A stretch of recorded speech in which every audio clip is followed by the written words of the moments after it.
तो दोस्तों स्वागत है आप सबका आपके अपने चैनल रंजन स्टडी में। फ्रेंड्स, एडुटेरिया की ये बुक आ चुकी है बिहार दरोगा के लिए, जो वॉल्यूम 1 का है। और ये न्यू बुक है। इसमें टोटल 15 मॉडल प्रैक्टिस सेट दिए गए हैं। इसमें फुल लेंथ टेस्ट आप लोगों को मिलने वाला है बिहार दरोगा प्रैक्टिस सेट के लिए। तो चलिए स्टार्ट करते हैं आज का वीडियो। फ्रेंड्स, इससे पहले एक और बात मुझे कहनी है। ये फ्रेंड्स, आप लोग चैनल को सब्सक्राइब नहीं कर रहे हैं, वीडियो को लाइक नहीं कर रहे हैं, प्लीज़ से हमारा ये रिक्वेस्ट है कि आप लोग अपने फ्रेंड्स को शेयर करिए और हमारे वीडियो को आगे बढ़ाइए। तो चलिए स्टार्ट करते हैं आज का ये वीडियो। पहला क्वेश्चन है, भारत के महान्यायवादी के बारे में निम्नलिखित में से कौन सा कथन सही नहीं है। यहाँ पे सही नहीं पूछा गया है, तो ऑप्शन नंबर ए जो है वो आपका सही नहीं हो जाएगा। देखिए, आइए पढ़ लेते हैं इसको। उसे केवल भारत के उच्चतम न्यायालय में सुनवाई का अधिकार है। तो यहाँ पे केवल लगा दिया है और उच्चतम न्यायालय में ही इनका सुनवाई का अधिकार है, तो ये बिल्कुल गलत दिया है। ऑप्शन नंबर बी जो है वह उच्चतम न्यायालय का न्यायाधीश नियुक्त होने के लिए आहरित है, तो ये सही दिया है। वह भारत सरकार को सभी विधि संबंधित विषयों पर सलाह देगा, ये भी सही है। वह ऐसा पारिश्रमिक प्राप्त करेगा जो राष्ट्रपति अवधारित करेगा, तो ये भी आपका सही हो जाएगा। ऑप्शन नंबर डी भी आपका यहाँ पे सही हो जाएगा। चलिए अगले क्वेश्चन पे चलते हैं। निम्नलिखित में से कौन सा मूल अधिकार का भाग नहीं है। तो फंडामेंटल राइट्स का जो भाग जो नहीं है वो कौन सा हो जाएगा। आइए देख लेते हैं। शिक्षा का अधिकार ये तो है, अस्पृश्यता के विरुद्ध अधिकार ये भी है, अल्पसंख्यकों द्वारा शिक्षक संस्थान स्थापित करने का अधिकार ये भी हो जाएगा, पर्यावरण का संरक्षण, यही ऑप्शन आपका गलत हो जाएगा। ऑप्शन नंबर डी आपका आंसर हो जाएगा यहाँ पे। चलिए नेक्स्ट क्वेश्चन है, भारत में पहली बार महिलाओं को वोट देने का अधिकार किस अधिनियम द्वारा प्रदान किया गया था। तो भारत में पहली बार महिलाओं को वोट देने का अधिकार जो है भारत शासन अधिनियम 1919 के तहत दिया गया था। ऑप्शन नंबर बी यहाँ पे करेक्ट हो जाएगा। चलिए अगले क्वेश्चन पे चलते हैं। भारतीय संविधान में गणतंत्रात्मक एवं प्रस्तावना में स्वतंत्रता, समानता और बंधुता शब्द किस देश से लिया गया है। ये सारे शब्द जो है वो किस देश से लिए गए हैं, तो ये फ्रांस से लिए गए हैं। ऑप्शन नंबर डी यहाँ पे करेक्ट हो जाएगा। चलिए नेक्स्ट क्वेश्चन है, निम्न में से कौन सा व्यक्ति 1946 में गठित अंतरिम मंत्रिमंडल का सदस्य नहीं था। तो इनमें से कौन एक ऐसा है जो अंतरिम मंत्रिमंडल का सदस्य नहीं था। तो सी राजगोपालाचारी ये तो हो जाएंगे, फिर राजेंद्र प्रसाद ये भी थे, जगजीवन राम ये भी थे। ऑप्शन नंबर डी है डॉक्टर एस राधाकृष्णन, यही नहीं थे। ऑप्शन नंबर सी जो है आपका करेक्ट हो जाएगा। चलिए नेक्स्ट है, कौन सा सही सुमेलित है। तो इनमें कौन सा सही सुमेलित है ये आपको बताना है। चलिए देख लेते हैं। संघ राज्य क्षेत्रों का प्रशासन, आर्टिकल 239 ये सही दिया हुआ है। अगला है, राष्ट्रपति को किसी विधेयक पर अनुमति देने का अधिकार, आर्टिकल 111 ये भी आपका सही दिया है। संसद के सत्र 17 और विघटन, आर्टिकल 85 के तहत दिए, ये भी आपका करेक्ट दिया है। तो ऑप्शन नंबर डी यहाँ पे करेक्ट हो जाएगा। ये सभी आपके सही हो जाएंगे। चलिए नेक्स्ट क्वेश्चन है, संविधान की अनुसूची 6 किस राज्य में लागू नहीं होती है। तो ये किस राज्य में लागू नहीं होती है, तो इसका आंसर हो जाएगा आपका ऑप्शन नंबर डी, सिक्किम और आपका मणिपुर में लागू नहीं होती है। अनुसूची 6 जो है वो किस राज्य में लागू नहीं होती है, तो सिक्किम और मणिपुर में लागू नहीं होती है। तो ऑप्शन नंबर डी यहाँ पे आपका करेक्ट हो जाएगा। बाकी आपका असम हो गया, मेघालय, त्रिपुरा और मिजोरम राज्यों में जनजातीय क्षेत्रों के प्रशासन के बारे में उपबंध 6ठी अनुसूची में वर्णित किया गया है, तो उसमें जो है सिक्किम और मणिपुर नहीं आएगा। चलिए अगला है, नेक्स्ट क्वेश्चन है, निम्नलिखित में से कौन सा एक भारत के संविधान का संघीय लक्षण है। तो भारत के संविधान का एक संघीय लक्षण कौन सा हो जाएगा, तो ये हो जाएगा लिखित संविधान, ये सही है। और कठोर संविधान ये भी आपका सही हो जाएगा।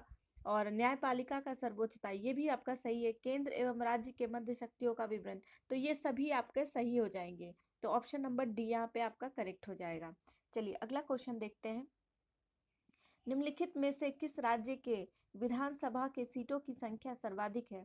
तो इनमें से यहाँ पे जो ऑप्शंस दिए हुए हैं इनमें से आपको चुनना है कि विधानसभा की जो संख्या है वो सर्वाधिक सीटें हैं। तो इसका आंसर हो जाएगा उत्तराखंड। आइए देख लेते हैं उत्तराखंड में टोटल कितने विधानसभा सीटें हैं, तो 70 हैं, आप लोग याद रखेंगे इसको। हिमाचल प्रदेश में आपका 68 हो जाएगा, और अरुणाचल प्रदेश में आपका 60 हो जाएगा, और मिजोरम में 40 हो जाएगा। तो इस हिसाब से उत्तराखंड में सबसे ज़्यादा हो गया, हाईएस्ट हो गया, इसलिए उत्तराखंड इसका आंसर हो जाएगा। चलिए अगला क्वेश्चन है, राज्य में मुख्यमंत्री सहित मंत्रिपरिषद में मंत्रियों की न्यूनतम संख्या क्या हो सकती है? तो मंत्रियों की न्यूनतम संख्या जो है वो 12 हो सकती है। ऑप्शन नंबर बी आपका यहाँ करेक्ट हो जाएगा।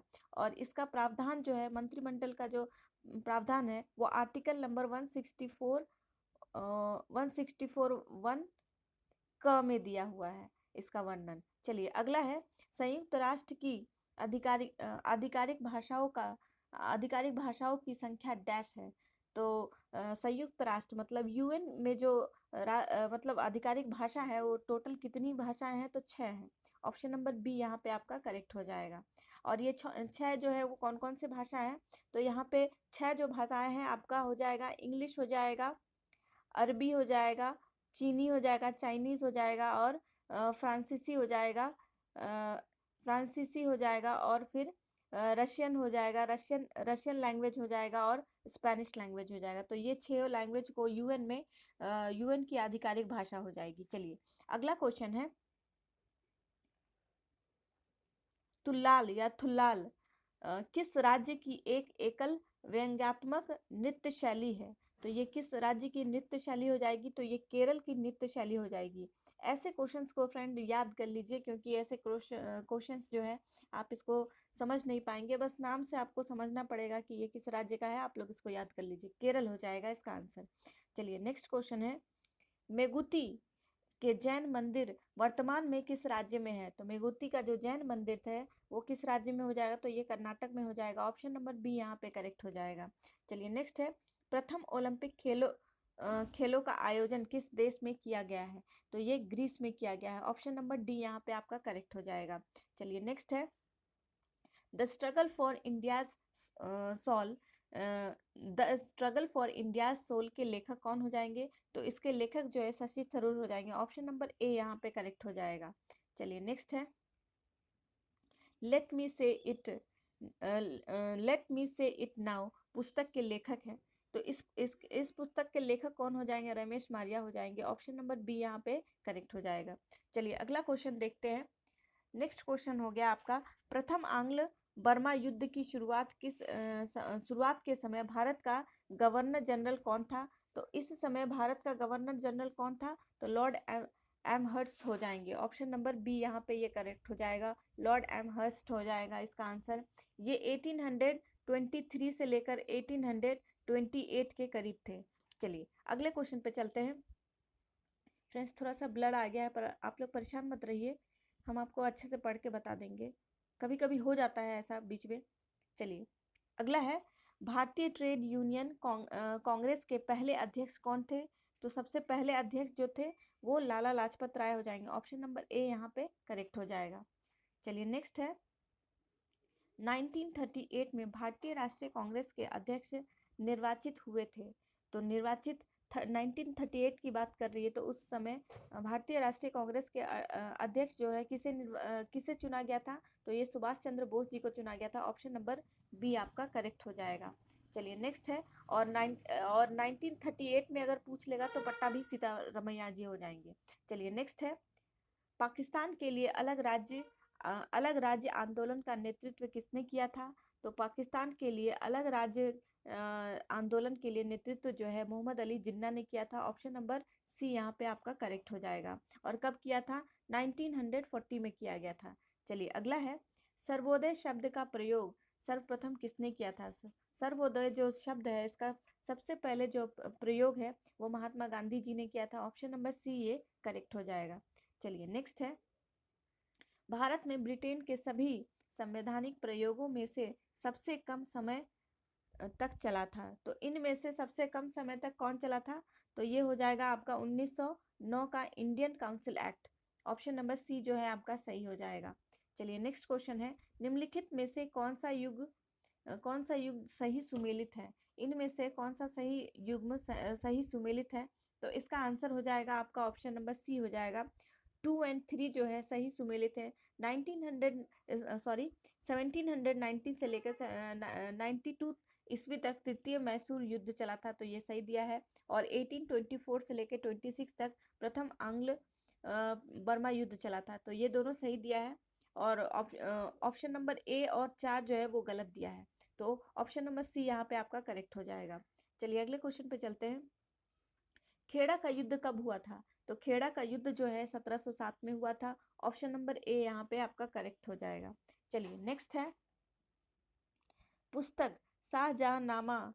शाहजहांनामा जो है उसके लेखक कौन थे? तो इसके लेखक से Shahjahan, option number B correct हो जाएगा। चलिए नेक्स्ट है किस मुगल शासक के दरबार में दो प्रसिद्ध संस्कृत कवि वंशीधर मिश्र एवं हरिनारायण मिश्र रहते थे? तो ये दो कवि किस मुगल शासक के दरबार में रहते थे? तो ये अकबर के दरबार में रहते थे। ऑप्शन नंबर ए यहाँ पे आपका करेक्ट हो जाएगा। चलिए नेक्स्ट क्वेश्चन है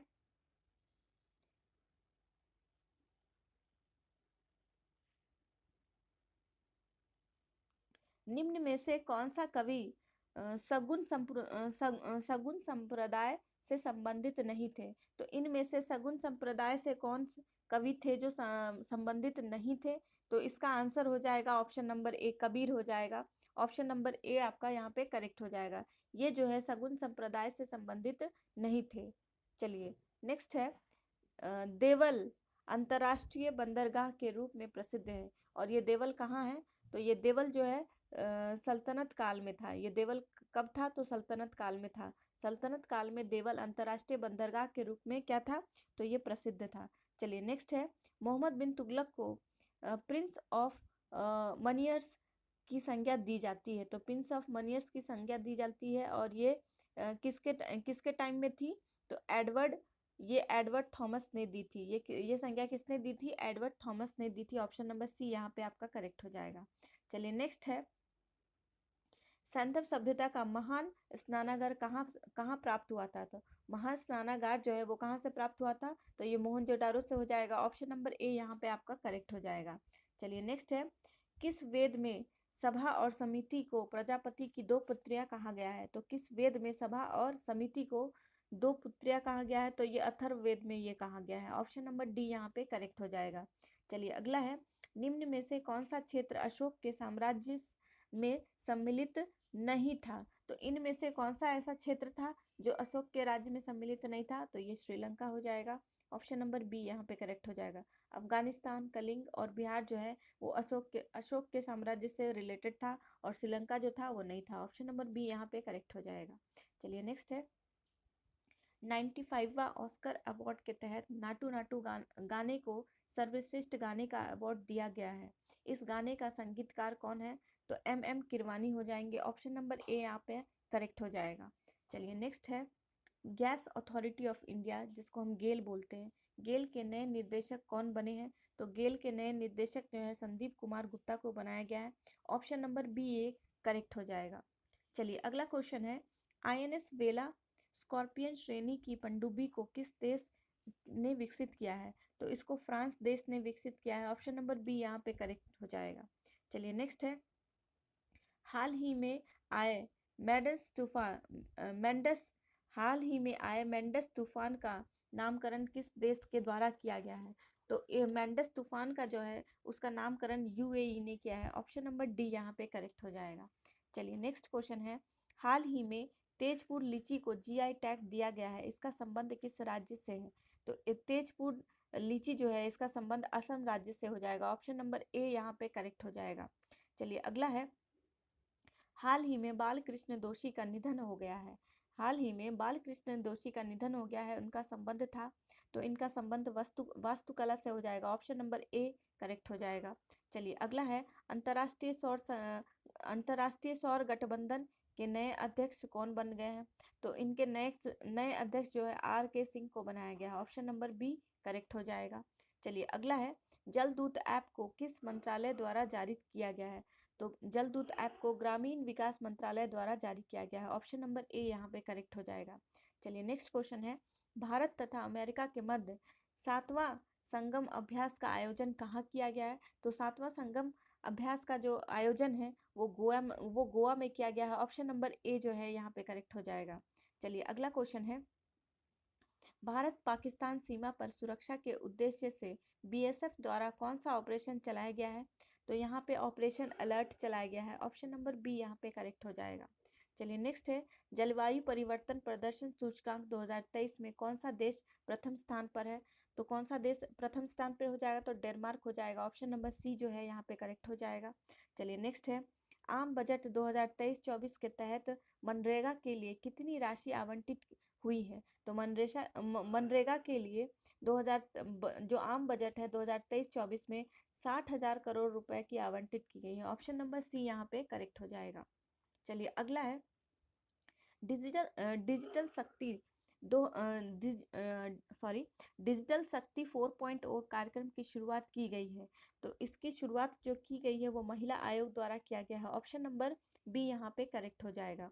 चलिए नेक्स्ट है, अर्जुन पुरस्कार 2022 से सम्मानित सुश्री सरिता का संबंध है। तो सुश्री सरिता का संबंध जो है वो कुश्ती से हो जाएगा। ऑप्शन नंबर बी यहाँ पे करेक्ट हो जाएगा। चलिए नेक्स्ट है, फीफा अंडर 20 महिला विश्व कप 2023 का आयोजन किया जाएगा। तो इसका जो आयोजन है वो कहाँ किया जाएगा? महिला विश्व कप 2023 का आयोजन जो है वो कोस्टारिका में किया जाएगा। ऑप्शन नंबर बी ये करेक्ट हो जाएगा। चलिए नेक्स्ट क्वेश्चन को देखते हैं, महिला सशक्तिकरण पर G20 सम्मेलन कहाँ आयोजित किया गया है? तो ये G20 सम्मेलन जो है आगरा में किया गया है। ऑप्शन नंबर सी यहाँ पे करेक्ट हो जाएगा। चलिए अगले क्वेश्चन को देखते हैं, विश्व दाल दिवस प्रतिवर्ष मनाया जाता है। तो विश्व दाल दिवस जो है प्रतिवर्ष 16 फरवरी को मनाया जाता है। ऑप्शन नंबर डी करेक्ट हो जाएगा। चलिए नेक्स्ट क्वेश्चन है, डूरंड कप 2022 के विजेता है। तो डूरंड कप 2022 के विजेता जो है वो बेंगलुरु हो जाएगा। ऑप्शन नंबर ए यहाँ पे करेक्ट हो जाएगा। चलिए नेक्स्ट है, गोल्डन ग्लोब अवार्ड हेतु किस फिल्म को सर्वश्रेष्ठ फिल्म का पुरस्कार दिया गया है? तो द फेबलमैन्स को दिया गया है। ऑप्शन नंबर ए यहाँ पे करेक्ट हो जाएगा। द फेबलमैन्स को दिया गया है गोल्डन ग्लोबल अवार्ड्स का सर्वश्रेष्ठ फिल्म का पुरस्कार दिया गया है। चलिए अगला है, रक्सौल हल्दिया ग्रीनफील्ड एक्सप्रेसवे की शुरुआत किस वर्ष तक की जाने की घोषणा की गई है? तो ये 2023 तक घोषणा की जाने की मतलब शुरुआत करने की घोषणा की गई है 2023 तक। चलिए अगला है, हाल ही में घोषणा के अनुसार बिहार के किस जिले में वाटर स्पोर्ट्स सेंटर खोलने की घोषणा की गई है? तो वाटर स्पोर्ट्स सेंटर जो है वो कैमूर में खोलने की घोषणा की गई है। ऑप्शन नंबर बी यहाँ पे करेक्ट हो जाएगा। चलिए नेक्स्ट क्वेश्चन है, अभी हाल ही में किस पार्टी को राष्ट्रीय पार्टी का दर्जा दिया गया है? तो ये हो जाएगा आम आदमी पार्टी को राष्ट्रीय पार्टी का दर्जा दिया गया है। ऑप्शन नंबर बी करेक्ट हो जाएगा। चलिए नेक्स्ट है, फीफा विश्व कप 2022 में किस टीम को फीफा फेयर प्ले अवार्ड दिया गया है? तो फीफा प्लेयर अवार्ड जो है वो इंग्लैंड को दिया गया है। ऑप्शन नंबर सी यहाँ पे राइट हो जाएगा। चलिए नेक्स्ट क्वेश्चन है, भारत वन रिपोर्ट 2021 के अनुसार सर्वाधिक मैनग्रोव वाले राज्य हैं। तो सबसे ज़्यादा जहाँ पे मैनग्रोव प्लांट है वो आपका पश्चिम बंगाल हो जाएगा। ऑप्शन नंबर ए यहाँ पे करेक्ट हो जाएगा। चलिए नेक्स्ट क्वेश्चन है, राष्ट्रपति चुनाव 2022 हेतु कुल कितने वोट पड़े थे? तो राष्ट्रपति चुनाव के लिए 2022 में जो वोट दिया गया था वो टोटल कितने वोट दिए गए थे? तो 4754 वोट्स दिए गए थे। 4754 वोट्स दिए गए थे राष्ट्रपति के चुनाव के लिए। तो ऑप्शन नंबर डी यहाँ पे करेक्ट हो जाएगा। चलिए नेक्स्ट है, निम्नलिखित में से कौन सा ग्रह सबसे कम समय में सूर्य का चक्कर लगाता है? तो सबसे कम समय में कौन लगाएगा? जो सन के सबसे पास रहेगा, और वो कौन है? बुध हो जाएगा। ऑप्शन नंबर सी यहाँ पे करेक्ट हो जाएगा। चलिए नेक्स्ट है, विश्व के 2 सबसे छोटे महाद्वीप। तो वर्ल्ड के सबसे छोटे महाद्वीप कौन से हो जाएगा? ऑस्ट्रेलिया और यूरोप हो जाएगा। ऑप्शन नंबर ए यहाँ पे करेक्ट हो जाएगा। ऑस्ट्रेलिया का सबसे छोटा महाद्वीप कौन हो जाएगा? ऑस्ट्रेलिया और यूरोप हो जाएगा। चलिए नेक्स्ट है, प्रायद्वीपीय भारत की सबसे ऊंची चोटी कौन सी है? प्रायद्वीपीय भारत से आप क्या समझते हैं? प्रायद्वीपीय का मतलब होता है पेनिनसुला, जो 3 ओर से पानी से घिरा हो, उसी को हम प्रायद्वीपीय कहते हैं। तो मतलब साउथ इंडिया का सबसे ऊंचा चोटी कौन हो जाएगा? तो अन्नाईमुडी हो जाएगा। ऑप्शन नंबर सी यहाँ पे करेक्ट हो जाएगा आपका। चलिए नेक्स्ट है, नीलांग घाटी किस राज्य में स्थित है? तो नीलांग घाटी जो है वो किस राज्य में हो जाएगा? ये उत्तराखंड में हो जाएगा। नीलांग घाटी कहाँ है? तो उत्तराखंड में हो जाएगा। चलिए अगले क्वेश्चन पे चलते हैं, नीली क्रांति की शुरुआत किस पंचवर्षीय योजना के दौरान की गई थी? तो नीली क्रांति की जो शुरुआत है वो फिफ्थ 5 ईयर प्लान में शुरू की गई थी। ऑप्शन नंबर डी यहाँ पे करेक्ट हो जाएगा। चलिए अगला क्वेश्चन देखते हैं। नेक्स्ट क्वेश्चन है, पौधों के सबसे अधिक पानी किस मिट्टी को प्राप्त होती है? पौधों को सबसे अधिक पानी किस मिट्टी से मिलती है? तो लोमी मिट्टी से मिलती है। ऑप्शन नंबर सी यहाँ पे आपका करेक्ट हो जाएगा। चलिए अगला क्वेश्चन है, डार्लिंग श्रृंखला ऑस्ट्रेलिया में किस तट पर अवस्थित है? तो डार्लिंग श्रृंखला जो है ऑस्ट्रेलिया में किस तट पर है? तो ये दक्षिण पश्चिम तट हो जाएगा, दक्षिण पश्चिम तट पर हो जाएगा। ऑप्शन नंबर ए यहाँ पे करेक्ट हो जाएगा। डार्लिंग ऑस्ट्रेलिया के दक्षिण पश्चिम तट पर स्थित है। यह मर्रे डार्लिंग बेसिन और उसके सहायक नदियों द्वारा लाई गई मिट्टी से बना समतल उपजाऊ मैदान है। ठीक है, चलिए अगले क्वेश्चन को देखते हैं। हॉर्न ऑफ अफ्रीका के भाग हैं। तो हॉर्न ऑफ अफ्रीका के भाग इनमें से कौन कौन से हो जाएंगे? तो आप लोग एक वर्ड याद रखिए, सीड, SEED। तो सोमालिया हो जाएगा, इथोपिया हो जाएगा, जिबूती होगा, और एक और ई से है, इरिट्रिया हो जाएगा। तो ये सारे जो है हॉर्न ऑफ अफ्रीका के भाग हैं। तो ऑप्शन नंबर बी यहाँ पे आपका करेक्ट हो जाएगा। चलिए नेक्स्ट क्वेश्चन को देखते हैं। अगला है, वह कौन सा उपकरण है जो ऊर्जा के एक रूप को दूसरे रूप में परिवर्तित कर देता है? आमतौर पर एक सिग्नल को दूसरे सिग्नल में बदल देता है। तो ये काम कौन करता है? तो ये हो जाएगा आपका ट्रांसड्यूसर हो जाएगा। ऑप्शन नंबर बी यहाँ पे करेक्ट हो जाएगा। ये एक एक सिग्नल से दूसरे सिग्नल में ये चेंज कर देता है, मतलब कन्वर्ट कर देता है। तो ट्रांसड्यूसर हो जाएगा। ऑप्शन नंबर बी यहाँ पे करेक्ट हो जाएगा। चलिए नेक्स्ट क्वेश्चन है, निम्नलिखित में से कौन थर्म थर्मो थर्म थर्मोन्यूल थर्मोन्यूक्लिक फ्यूजन प्रक्रिया का एक उदाहरण है? तो इसका उदाहरण हो जाएगा एक हाइड्रोजन बम हो जाएगा। ऑप्शन नंबर ए जो है ये करेक्ट हो जाएगा। चलिए अगला क्वेश्चन है, विद्युत मोटर के संबंध में निम्नलिखित में से कौन सा कथन गलत है? तो इनमें से कौन सा कथन जो है वो गलत है? आइए देख लेते हैं। विद्युत मोटर में विद्युत ऊर्जा के यांत्रिक ऊर्जा में परिवर्तन होता है, तो ये सही दिया है। दिष्ट धारा सर्वाधिक विद्युत मोटर, ये विद्युत मोटर के प्रकार हैं, ये भी आपका सही दिया है। ऑप्शन नंबर सी देख लेते हैं। विद्युत मोटर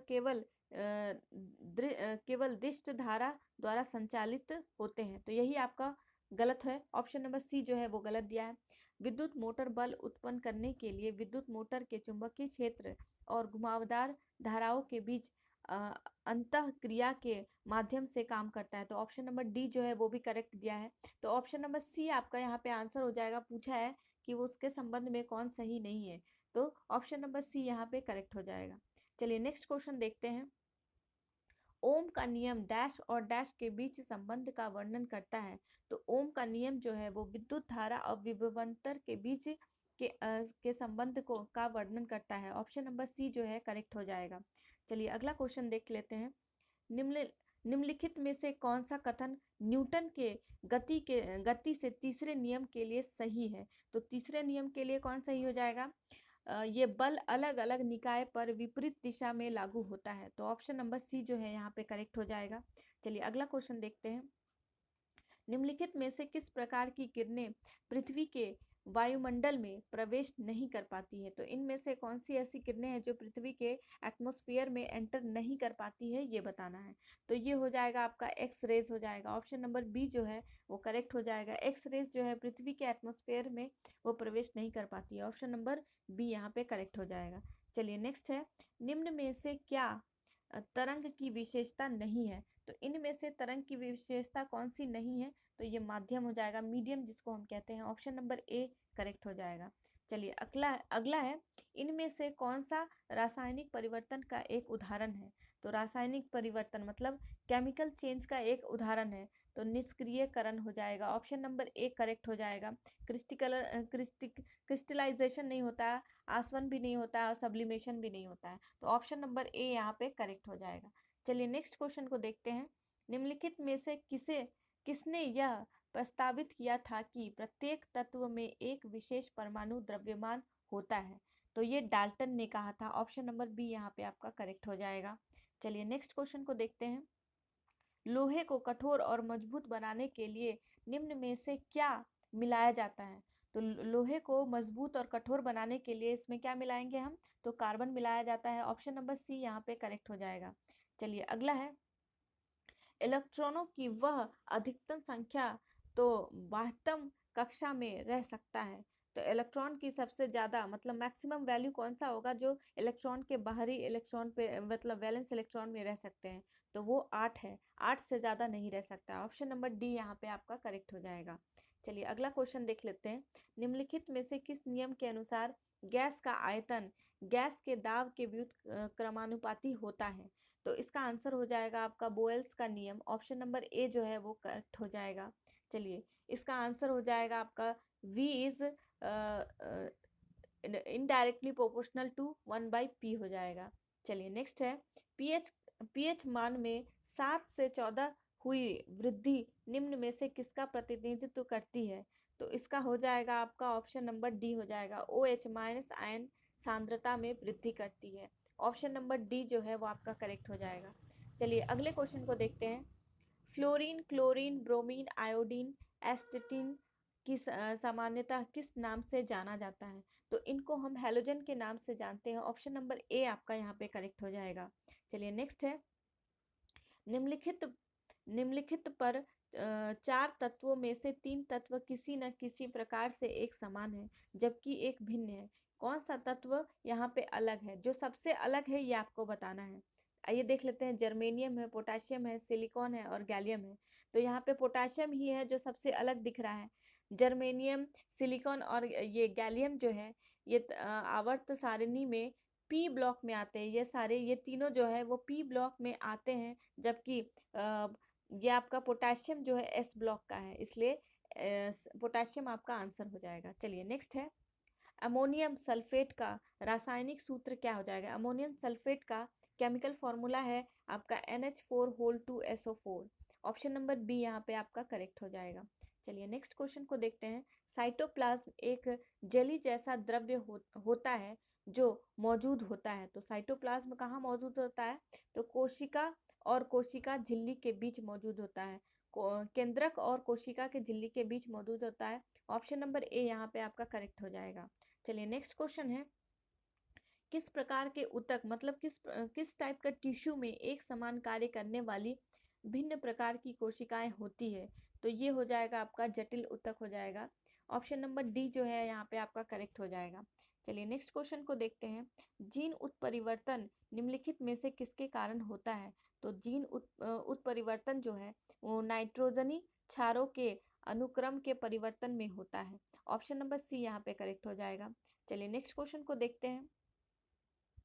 निम्नलिखित में से कौन अकशेरुकी प्राणियों में शामिल नहीं है? तो उसमें शामिल नहीं है तो इनमें से कौन हो जाएगा? एरेक्निडा ये है, कीट भी है और मोलस्का प्राणी ये भी है। सरीसृप जो है वो नहीं होगा। ऑप्शन नंबर सी जो है यहाँ पे राइट हो जाएगा। चलिए नेक्स्ट क्वेश्चन को देखते हैं। किसी व्यक्ति के पाचन तंत्र में जांच करने के लिए इस्तेमाल किया जाने वाला यंत्र क्या कहलाता है? जब हम उसका डाइजेस्टिव सिस्टम, जब एक ह्यूमन बॉडी के डाइजेस्टिव सिस्टम को जब हम जांच करते हैं तो इनमें से कौन सा ऐसा इंस्ट्रूमेंट है जिसको हम यूज़ करते हैं? तो ये एंडोस्कोप हो जाएगा। ऑप्शन नंबर सी यहाँ पे करेक्ट हो जाएगा। चलिए नेक्स्ट क्वेश्चन है, निम्नलिखित में से मानव मस्तिष्क का वह हिस्सा कौन सा है जिसमें विचारों का संग्रह होता है? तो विचारों का संग्रह कहाँ होता है? अग्र मस्तिष्क में होता है, मतलब फोर ब्रेन में होता है। ऑप्शन नंबर ए यहाँ पे आपका करेक्ट हो जाएगा। चलिए नेक्स्ट क्वेश्चन को देखते हैं। मूवेबल जॉइंट की दो हड्डियों के बीच पाए जाने वाले स्नेहक पदार्थ को क्या कहा जाता है? स्नेहक पदार्थ को हम क्या कहते हैं? तो इसको हम साइनोविलियन द्रव कहते हैं। ऑप्शन नंबर ए जो है वो करेक्ट हो जाएगा। साइनोविलियन द्रव कहा जाता है। चलिए अगला क्वेश्चन है, आयोडीन निम्न में से किसके संश्लेषण के लिए आवश्यक है? आयोडीन जो है किसके संश्लेषण के लिए यहाँ पे ज़रूरी है? तो ये थायरोक्सिन के लिए बहुत ज़रूरी है। ऑप्शन नंबर डी यहाँ पे आपका करेक्ट हो जाएगा। चलिए नेक्स्ट क्वेश्चन को देखते हैं। किस विटामिन की कमी से बच्चों में रिकेट्स नामक रोग हो जाता है? तो ये विटामिन डी की कमी से बच्चों में रिकेट्स नाम का रोग हो जाता है। विटामिन ए जो है रतौंधी से रिलेटेड हो जाएगा आपका, विटामिन बी जो है बेरी-बेरी से रिलेटेड हो जाएगा और विटामिन सी जो है यहाँ पे स्कर्वी से रिलेटेड हो जाएगा। चलिए अगला क्वेश्चन देखते हैं।